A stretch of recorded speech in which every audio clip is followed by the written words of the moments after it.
Em nome do Pai, do Filho e do Espírito Santo. Amém.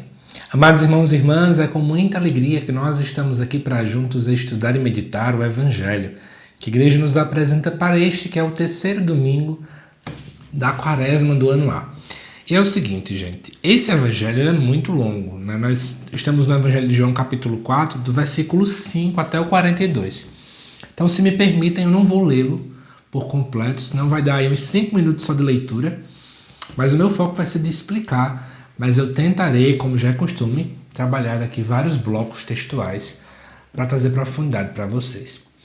Primeira coisa que eu acho que é interessante é a gente entender o contexto, né? Essa rivalidade que existe entre os judeus e o povo da Samaria. Por que isso acontecia? Precisamos voltar no tempo. Historicamente falando, o povo de Deus vivia em tribos. Nós vamos vendo isso lá no contexto dos livros, né, do Êxodo, que vai falar sobre isso, o livro do Gênesis. Mas chegou um tempo em que o povo de Deus foi clamar por um rei. O motivo mais ou menos histórico é porque eles olhavam para os povos vizinhos e verificavam que eles tinham reis, né, uma família real, e que na cabeça, muitas vezes dele, de modo completamente equivocado, o fato de ter um rei tornava eles muito mais fortes, né? E aí, obviamente, quando ele tivesse que lutar com outro povo, eles tinham um risco maior de vencer. Diante disso, segundo os textos bíblicos, Deus permite então que o povo traga um rei. E aí nós vamos ver, por exemplo, o rei Saul, vamos ver o rei Davi, finalizando esse tempo todinho com o rei Salomão. Só que temos um problema. Quando eu tenho um rei, o que acontece? Eu tenho que pagar mais imposto, né? E especialmente quando eu olho para o rei Salomão, ele construiu o templo de Jerusalém.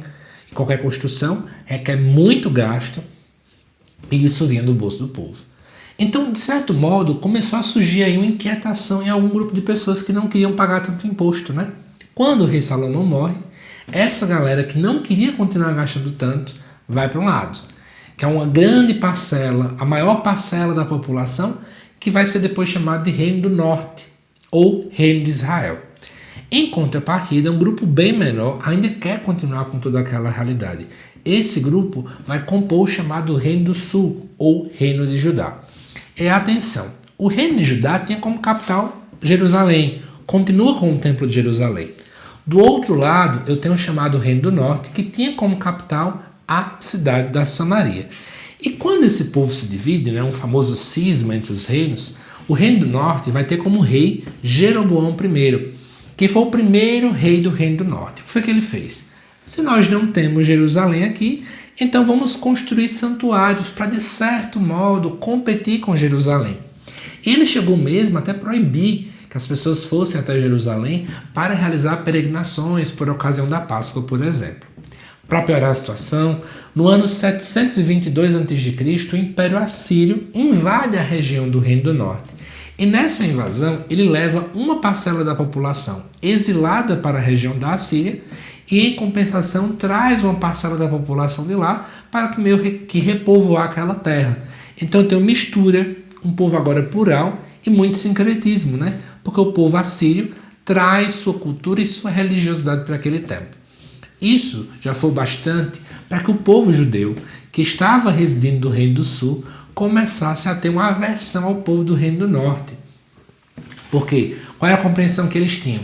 Vocês constroem templos equivocados, vocês idolatram, vocês adoram os deuses do povo assírio. É assim que eles iam remontar.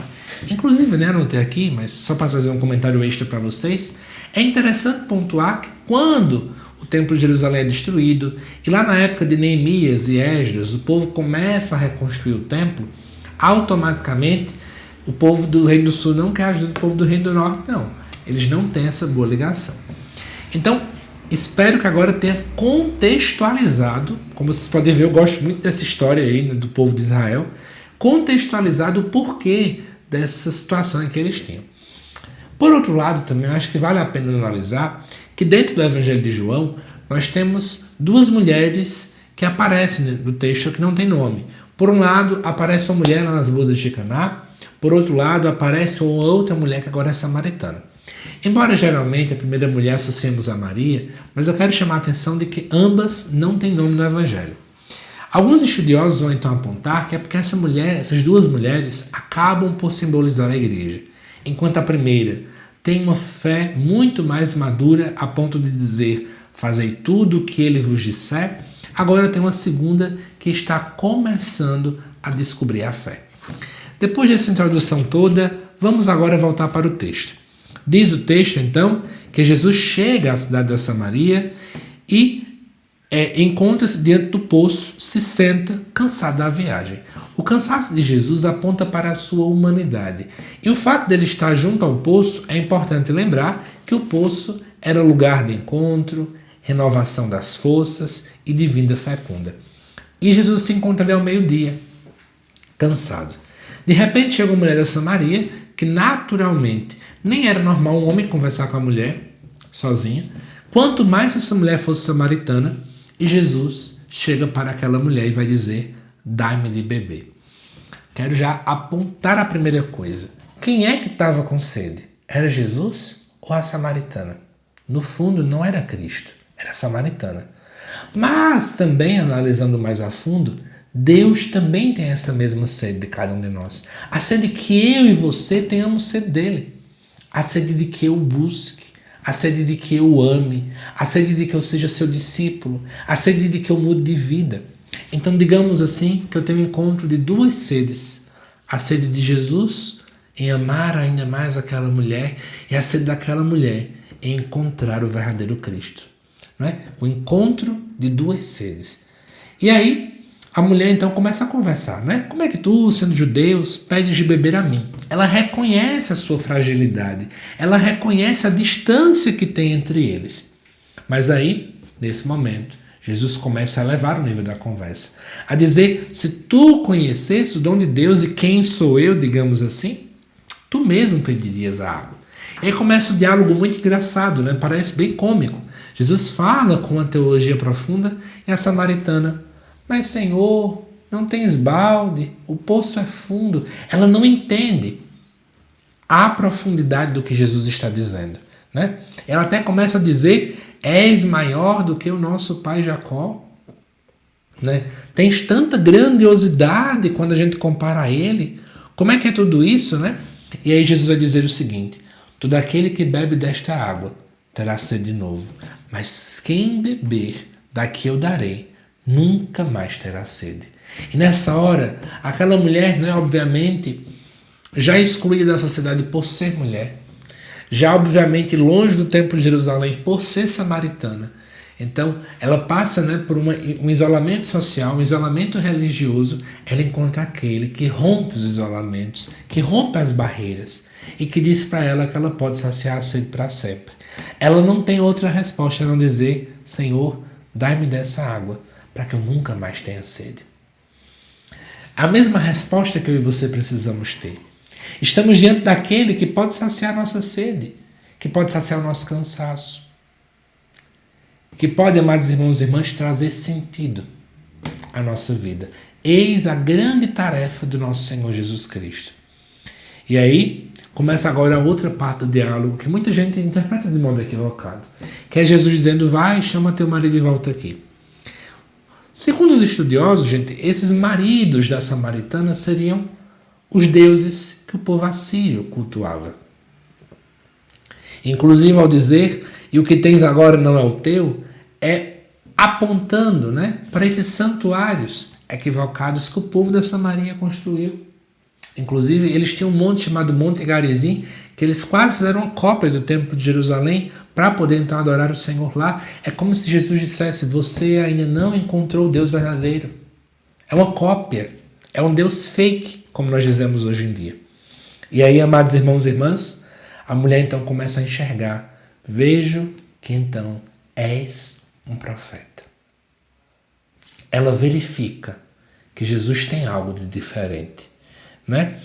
E aí, amados irmãos e irmãs, Jesus começa a falar da adoração em espírito e em verdade, justamente para poder dizer que se até então todo e qualquer culto a Deus tinha que passar pelo crivo da lei e dos sacerdotes para que de fato viesse a acontecer, agora nós temos o elo da Trindade, o Pai, o Filho e o Espírito Santo, né?